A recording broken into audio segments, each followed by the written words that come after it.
আসসালামু আলাইকুম রহমতুল্লাহি অবরকাতুহু। সম্মানিত দর্শক, গত ২ দশক ধরে বাংলাদেশের সংবাদপত্র জগতে দেশে এবং দেশের বাইরে যে দুটি পত্রিকা অত্যন্ত প্রভাবশালী হিসেবে নিজেদেরকে প্রতিষ্ঠিত করেছে বাংলা ভাষায়, সে প্রতিষ্ঠানটির নাম প্রথম আলো, আর ইংরেজি ভাষায় যেটি প্রকাশিত হয় সেটি ডেইলি স্টার। ডেইলি স্টার এবং প্রথম আলোর মালিক বাংলাদেশের শীর্ষ শিল্প প্রতিষ্ঠান ট্রান্সকম গ্রুপ, মিস্টার লতিফুর রহমান। এই পত্রিকাটি বা এই পত্রিকা দুটো এবং একই সঙ্গে এই দুটো পত্রিকার দুজন সম্পাদক, জনাব মাহফুজ আনাম ডেইলি স্টারের এবং জনাব মতিউর রহমান, উনি প্রথম আলোর। তারা যুগপৎভাবে যে প্রভাব অর্জন করেছেন, প্রতিপত্তি অর্জন করেছেন, ঠিক এইরকম প্রভাব প্রতিপত্তি আমাদের দেশে ব্রিটিশ জামানাতে ভারতের বাংলাভাষী মানুষের মধ্যে, অর্থাৎ এই বাংলা এবং অপর বাংলায় আজাদের সম্পাদক মাওলানা আকরাম খান উনি ছিলেন, আর ইত্তেফাকের সম্পাদক তোফাজ্জল হোসেন মানিক মিয়া ছিলেন। কিন্তু আকরাম খাঁ এবং তোফাজ্জল হোসেন মানিক মিয়ার যে মানবিক মূল্যবোধ ছিল, সমাজের প্রতি তাদের যে কন্ট্রিবিউশন ছিল এবং রাজনীতির সঙ্গে তাদের যে সম্পর্ক ছিল, তার প্রেক্ষিতে তোফাজ্জল হোসেন মানিক মিয়াকে তার যুগে সবাই অবলীলায় বটবৃক্ষ মনে করতেন সব ক্ষেত্রে। বাংলাদেশের বঙ্গবন্ধু শেখ মুজিবুর রহমান থেকে শুরু করে যত রাজনীতিবিদ ছিলেন, তিনি সকলের মুরব্বী এবং বটবৃক্ষ ছিলেন। আর মাওলানা আকরাম খান, তিনি রাজনীতিবিদ, অর্থনীতিবিদ, সাংবাদিক, ধর্মীয় নেতা, গাউস, কুতুব, অলি আল্লাহ যারা বলেন না কেন, প্রায় সকলের ইমাম ছিলেন, মাওলানা ছিলেন, সর্বজন শ্রদ্ধ। কিন্তু এই দুজন মানুষ বর্তমান যুগে যারা আছেন, তারা ঠিক তাদের মতো নন।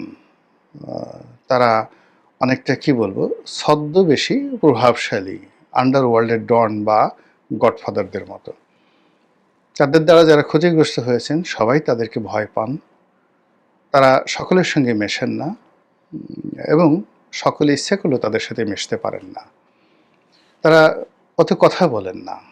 অতীতের যে সকল প্রথিত যশা সাংবাদিক ছিলেন তাদের মতো তারা অত কথা বলেন না, কিন্তু তারা যে একটা গ্রুপ মেনটেন করেন, চিন্তা চেতনা, কর্ম, প্রচার প্রপাগান্ডা থেকে শুরু করে শিল্প সাহিত্য, ব্যবসা বাণিজ্য, সেখানে যে গ্রুপটি তৈরি করেন, এটিকে অনেকে বাঙ্গু বলে তাদেরকে ঠাট্টা মস্করা করেন, এলিট বাঙ্গু, অভিজাত বাঙ্গু। আর তারা যে কাজগুলো করেছে সেই কাজের ফলে আমাদের গত ২০ বছর ধরে সমাজের যে একটা বিবর্তন ঘটেছে, সেই বিবর্তনের চরম সংঘর্ষে আজ প্রথম আলো এবং ডেইলি স্টারের মতো প্রতিষ্ঠানে অগ্নিকাণ্ড, লুটপাট এবং তছনছের ঘটনা ঘটল। কেন ঘটল সেই কাহিনী বলবো। কারা করালো, কী কারণে করলো, এটা মোরালেস আপনারা আমরা সবাই জানি। ওটা নিয়ে আলোচনা করার জন্য আসলে খুব বেশি পাণ্ডিত্যের দরকার হবে না, আপনারা সবাই জানেন। কিন্তু এই যে দৃশ্য, মানে প্রথম আলো এবং মানে ডেইলি স্টারে যে ঘটনা ঘটলো, এটি নিয়ে সাধারণ আমজনতার কোনো মাথা ব্যথা নেই, কারোর মধ্যে কোনো অনুশোচনা নেই। কিছু মানুষ যারা চিন্তা করলেন কিছু বলা দরকার, তাই তারা অনুশোচনা করছে, কিন্তু অনেকে বেশিরভাগ ক্ষেত্রে মনে মনে খুশি হয়েছে। রাজনৈতিক দলগুলো কেউ সহমর্মিতা জানায়নি। কোনো রাজনৈতিক দল এই ঘটনার জন্য অন্তঃস্থল থেকে নিন্দাবাদ জানায়নি। বললাম না যে নিন্দাবাদ জানানোর দরকার, তাই নামকা অবস্থায় নিন্দাবাদ জানিয়েছে। কিন্তু পাকিস্তান জামানাতে যখন ইত্তেফাকে এরকম আগুন ধরিয়ে দেওয়া হয়েছিল, সেটা পাকিস্তান সরকারের পতনকে ত্বরান্বিত করেছিল এবং সারা বাংলাদেশে রীতিমতো আগুনের স্ফুলিঙ্গ ছড়িয়ে দিয়েছিল। কিন্তু এই বাংলায় এই সময়টিতে 18 কোটি মানুষের দেশে দেশের সবচেয়ে জনপ্রিয়, সবচেয়ে প্রভাবশালী দুটো পত্রিকাতে এরকম ঘটনা ঘটল, কিন্তু সেই তুলনায় এখানে যে প্রতিক্রিয়া নেই বললেই চলে। অন্যদিকে যারা ক্ষতিগ্রস্ত হয়েছেন, যারা বিভিন্ন সময় বিভিন্ন মানুষের মধ্যে উত্তেজনা তৈরি করেছেন, মানুষের মধ্যে বিভ্রান্তি তৈরি করেছেন, তারা নিজেরাও এই বিষয়গুলো নিয়ে, অর্থাৎ কেন তাদের ওখানে আগুন দেয়া হলো, কারা দিল, কী কারণে দিল, এটা নিয়ে তারা আর দ্বিতীয়বার ইন ডিটেইলস তাদের যে ঘৃণা, তাদের যে ক্রোধ, তাদের যে ক্ষোভ, তারা সেটা প্রকাশ করতে পারল না। রাষ্ট্র এত দুর্বল অবস্থায় পৌঁছে গিয়েছে যে রোম যখন পুড়ছিল তখন নীরবাসী বাজাচ্ছিল, তার চাইতেও জঘন্যভাবে পুরো রাষ্ট্র ব্যবস্থা, ডেইলি স্টার এবং প্রথম আলোর যে অফিস তছনছ হয়েছে। এটা বাদ দেন সব কিছু, এটা একটা প্রাইভেট প্রপার্টি, ব্যক্তিগত সম্পত্তি, এটা রক্ষা করা রাষ্ট্রের মৌলিক কর্তব্য। আজ এখানে রাষ্ট্র যে সক্ষমতা দেখাতে পারল না, কাজেই এটা চলতে থাকলে আগামীতে রাষ্ট্রের আরও গুরুত্বপূর্ণ, আরও সেন্সিটিভ এবং যাকে বলা হয় আরও স্পর্শকাতর যে জায়গাগুলো, সেখানে যদি সন্ত্রাসীর আক্রমণ চালায়, রাষ্ট্রের অবস্থা একই হবে। এই যে একটা যাকে বলা হয় আমরা ভীষণ রকম একটা ভয়ঙ্কর অবস্থার মধ্যে পড়ে গেলাম, এটার শুরুটা কিন্তু হয়েছিল প্রথম আলোর মাধ্যমে, ডেইলি স্টারের মাধ্যমে। তারা সবার আগে কি করলো, এই সমাজ যারা নেতৃত্ব দেয়, রাজনীতিবিদ, সেই রাজনীতিবিদদেরকে হেয় করা, ছোট করা, তাদেরকে চরিত্রহীন বানানো, কালপিট বানানো থেকে শুরু করে, মানে এই সমাজে রাজনীতির সে খারাপ কোনো জিনিস নেই, এই কাজটি তারা শুরু করেছিল সেই প্রথম আলো যখন ভোরের কাগজ ছিল, অর্থাৎ এই যে মতিউর রহমান সাহেবরা যখন ভোরের কাগজে ছিলেন তখন থেকে তারা শুরু হলো, এবং সেখান থেকে বের হয়ে তারা যখন এই প্রথম আলো করলেন, অর্থাৎ ভোরের কাগজ থেকে বের হয়ে প্রথম আলো করলেন, তখন থেকে তারা এইটা এত জোরে সোরে শুরু করলো যে যখনই কোনো রাজনীতিবিদকে তারা টার্গেট করেছে, তখনই তার ক্যারিয়ার, জীবন যৌবন সব শেষ করে দিয়েছে।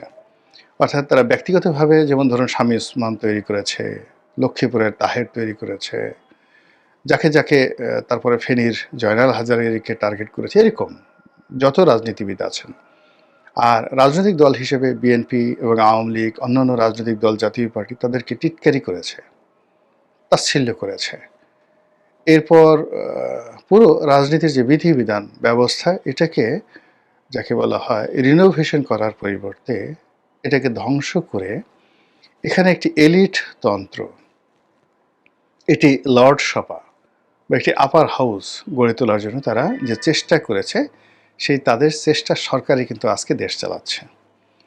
এই যে ডক্টর মোহাম্মদ ইউনূস, এটা প্রথম আলোর সৃষ্টি, আসিফ নজরুল, তারপরে এই যে আপনার ধরেন রেজওয়ানা, সৈয়দা রেজওয়ানা হাসান, এরপর যে ফয়জুল করিম খান, তারপরে ফরিদা আক্তার, এরপর যেটা আরেকজনে যে আদিলুর রহমান শুভ্র, মানে যারা আছেন, তারপর এই যে এখন বাংলাদেশ ব্যাংকের গভর্নর, তারপরে অর্থ উপদেষ্টা সালেহ সাহেব, এরা সবাই প্রথম আলোর বাই প্রোডাক্ট। গত 20 বছর ধরে এদের সবাইকে প্রথম আলো লালন করেছে, পালন করেছে, পরিচর্যা করেছে, এবং তাদের মাধ্যমে সারা বাংলাদেশে একটা ন্যারেটিভ তৈরি করেছে যে এই লোকগুলো, অর্থাৎ এই যে টিআইবি,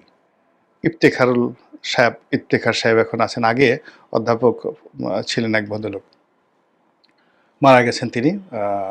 তো সেই যে ভদ্রলোক তিনি, তারপরে দেবপ্রিয় ভট্টাচার্য, মানে সিপিডির দেবপ্রিয় ভট্টাচার্য, অধ্যাপক রেহমান সোবাহান, এরপরে ডক্টর কামাল হোসেন সাহেবের যে মেয়ে সারা হোসেন, মানে এই যে টোটাল গ্রুপ, এরাই হল এলিট বাঙ্গু। এখন আপনি পিনাকিকে যত কথাই বলেন না কেন, পিনাকি কিন্তু এই যে এলিট বাঙ্গু যে সোসাইটিটাকে সে যে নিয়ে কথা বলছে, তাদের কর্মকাণ্ড গত 14 মাসে আমরা দেখতে পাচ্ছি। অন্যদিকে মানে এই বিপদের সময় মানুষের মধ্যে যে রাজনীতির যাকে বলা হয় নেতৃত্বের গুণাবলী থাকে, সেই গুণাবলীর কারণে বিপদের সময় সবসময় রাজনৈতিক লোকজনই দাঁড়ায়, রুখে দাঁড়ায়। যারা সমাজের অভিজাত বর্গ, জ্ঞানী গুণী পণ্ডিত, আমলা কামলা, মানে এরা সবসময় কি আপনার সুখের দিনের বন্ধু। দেশ যখন শান্তিপূর্ণ থাকে তখন তাদের সাহায্য লাগে, এবং দেশ গঠন করা, শাসনকর্ম পরিচালনা করা, ডেভেলপমেন্ট করা, এই কাজগুলো আসলে অভিজাত বর্গ দিয়ে সমাজ ঠিক রাখতে হয়, ভালো ব্যবসায়ীদেরকে দিয়ে ব্যবসা কর্মসংস্থান তৈরি করতে হয়, সমাজ আইন শৃঙ্খলা রক্ষা থেকে শুরু করে আরও অনেক কিছু মানে করতে হয় এই যে আমলাতন্ত্র দিয়ে। সেই আমলাতন্ত্র দিয়ে আর যা হোক না কেন পৃথিবীর কোনো সময় কোনো কালে কোনো ক্রাইসিস বা জরুরি অবস্থা বা সংকট মোকাবেলা করা যায়নি। কিন্তু প্রথম আলো এবং ডেইলি স্টার যেটি প্রচার করে আসছে যে এই রাজনীতিবিদদের চাইতে এই লোকগুলো ভালো আর রাজনীতিবিদরা খারাপ, এবং তাদের কারণে এই 1991 থেকে আজ অবধি এই গ্রুপটির কারণে ধীরে ধীরে যে পলিটিক্যাল ইনস্টিটিউশনগুলো রয়েছে সবগুলো ইনস্টিটিউশন ধ্বংস হয়ে গেছে। ধীরে ধীরে এদের কারণে আমাদের যে আবহমান বাংলার যে সাহিত্য এবং সংস্কৃতি, প্রচলিত বাংলা, প্রমিত বাংলা, এই পুরো জিনিসগুলো ধ্বংস হয়ে গেছে। এরাই মুস্তফা সরোয়ার ফারুকী, এরাই সেই তিশা, এরাই এই যে দেখবেন যে এদের কতগুলো সাংস্কৃতিক কর্মী রয়েছে, প্রথম আলোর পৃষ্ঠায় যারা নায়িকা হয়, তারাই কিন্তু এই জিনিসগুলো তৈরি করেছে যারা এই দেশ চালাচ্ছে। তো যখন সেই দেশ চালাচ্ছে তখনই প্রথম আলো এবং ডেইলি স্টারের এই ধ্বংসযজ্ঞ। তোমারে বুঝিবে যে গোকুলে বাড়িছে সে, এই কথা যেমন সত্য তেমনি মানে আপনি যেই জিনিসটা থেকে আপনার উত্থান হবে, যেই মতাদর্শ আপনি প্রচার করবেন এবং যাকে বলা হয় যে দানব আপনি তৈরি করবেন, ফ্রাঙ্কেনস্টাইনের দানব, তার দ্বারাই আপনার ক্ষতিগ্রস্ত একেবারে নির্ধারিত হয়ে আছে। প্রথম আলো ঠিক সেম কাজটি করেছে। এটি হলো নিয়তি এবং যেটাকে বলা রসায়ন। অ্যান্ড প্র্যাকটিক্যালি চিন্তা করুন, প্র্যাকটিক্যালি হলো যে আমাদের দেশের যে শতকরা 90% মানুষ মুসলিম, এই মুসলিম সম্প্রদায়ের যারা ধারক এবং বাহক মানে নেতা, এরা কিন্তু খুব সাধারণ মানুষ। মসজিদের ইমাম, খতিব, মুয়াজ্জিন, বিভিন্ন মাদ্রাসায় যারা ছাত্র ছাত্রী পড়াশোনা করে তারা, এই মাদ্রাসায় যারা পড়াশোনা করেন তারা মানে সেই ছাত্রছাত্রীর অভিভাবক, মানে সাধারণ দরিদ্র যারা মানুষ। তারপর এই সংক্রান্ত যে একটা ইকোনমি আছে, মাদ্রাসা পরিচালনা করে, দরবার পরিচালনা করে, এবং এই সংক্রান্ত তাদের যে কিছু কর্মকাণ্ড রয়েছে, ধর্মীয় কর্মকাণ্ড, তাবলীগ করে, মসজিদে যায়, নামাজ পড়ে, আল্লাহ বিল্লাহ করে, ধর্মকর্ম করে, এই পুরো জিনিসটাকেই খুব ইন্টেলেকচুয়ালি তারা বিভিন্ন সময়টিতে তুচ্ছ তাচ্ছিল্য এবং এটাকে অবৈজ্ঞানিক, এটাকে অবাস্তব, এবং এটার যে কোনো প্রয়োজনীয়তা রয়েছে এই বিষয়গুলোকে তারা বিভিন্ন সময় সুযোগ পেলে কিন্তু খোঁচা দেওয়ার চেষ্টা করেছে। ফলে কখনো কখনো তাদের বিরুদ্ধে কোরআন অবমাননা, কখনো নবী অবমাননা, কখনো আল্লাহকে অবমাননা, কখনো ধর্ম অবমাননা, কখনো মসজিদ অবমাননা, এই জিনিসগুলোর অসংখ্য অভিযোগ আসছে। এবং এই যে তৌহিদি জনতা যারা নামাজ কালাম পড়েন, আল্লাহকে বিশ্বাস করেন, নিরাকার খোদাকে বিশ্বাস করেন, তাদের মধ্যে মানে স্পার্ক, স্ফুলিঙ্গের মতো এই প্রথম আলো ডেইলি স্টারের বিরুদ্ধে যে ক্ষোভ, এটি অতীতে যেভাবে ছড়িয়ে ছিল এখন সেটা একেবারে পুঞ্জীভূত হয়ে আকারে ব্রাস্ট হওয়ার জন্য রেডি হয়ে আছে, যেহেতু এখন তাদের ক্ষমতা আছে। তো এই কাজগুলো, এই ধর্মীয় অনুভূতিতে আঘাত দেওয়ার যে কাজটি, যেটি ইউরোপে করেও সালমান রুশদির মতো মানুষ রক্ষা পায়নি, এই ধর্মীয় অনুভূতিকে বা শাহরুনা রশিদ, খলিফুল মামুন, তারপরে সম্রাট আকবরের মতো পৃথিবীর শক্তিশালী মানুষগুলো এই ধর্মীয় অনুভূতিকে জমের মতো ভয় পেতেন। তারপর প্র্যাকটিসিং মুসলিম যদি ধরেন, তাহলে সম্রাট আওরঙ্গজেবের মতো বা খলিফা উমর ইবনে আব্দুল আজিজের মতো, এমনকি দ্বিতীয় খলিফা হযরত উমরের মতো মানুষ প্র্যাকটিসিং মুসলিম হিসেবে বা ধর্মপরায়ণ হিসেবে, অন্য ধর্মে এরকম হিন্দুদের মধ্যে এরকম বড় বড় রাজা বাদশাহ সম্রাট আছেন, খ্রিস্টানদের মধ্যে আছেন। তো যারা ব্যক্তিগত জীবনে অসম্ভব ধার্মিক ছিলেন, কিন্তু তারাও এই অনুভূতিকে আঘাত দিতে সাহস পাননি। তারা বুঝতে পারতেন যে কিছু, কিছু বিষয় রয়েছে যেটি নিয়ে তর্ক করা যায়, কিছু, কিছু বিষয় রয়েছে যেগুলো ভুল। কিন্তু তারা রাজনীতির স্বার্থে সংঘাত সৃষ্টি করেননি, ফলে তাদের রাষ্ট্র পরিচালনা পৃথিবীতে কিংবদন্তি তৈরি করেছে। অথচ এই যে প্রথম আলো বা এই গ্রুপ, তাদের সঙ্গে যাদের আছে, এদের ব্যক্তিগত জীবন খোঁজ নিয়ে দেখেন, পারিবারিক জীবন খোঁজ নিয়ে দেখেন, অর্থনৈতিক জীবনে খোঁজ নিয়ে দেখেন, মানে সেখানে আপনি এমন কোনো কিছু পাবেন না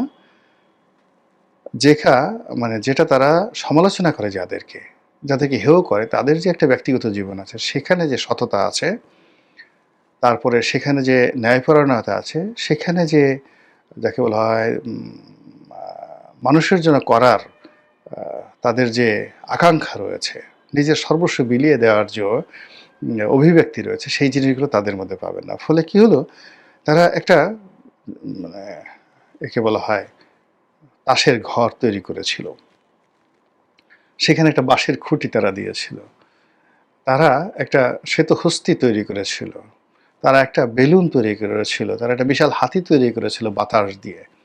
এই পুরো জিনিসটি তাদেরই তৈরি করা একটি সরকার, ইনফ্লুয়েন্সড একটি সরকার। সেই সরকারের অধীনে তারা এইভাবে ভেঙে পড়বে, এর থেকে অন্যান্য যারা সৌধ নির্মাণ করতে চান তাদেরকে শিক্ষা নিতে হবে। এখন প্রথম আলোর মতো আরও অনেক প্রতিষ্ঠান দাঁড়িয়ে গেছে, প্রথম আলোর কাউন্টার পক্ষ, তারা ঠিক সেই প্রথম আলো যে কাজটি করেছে তার বিপরীত কর্ম করার জন্য এখন তারা স্বপ্ন দেখছেন, চেষ্টা চালাচ্ছেন।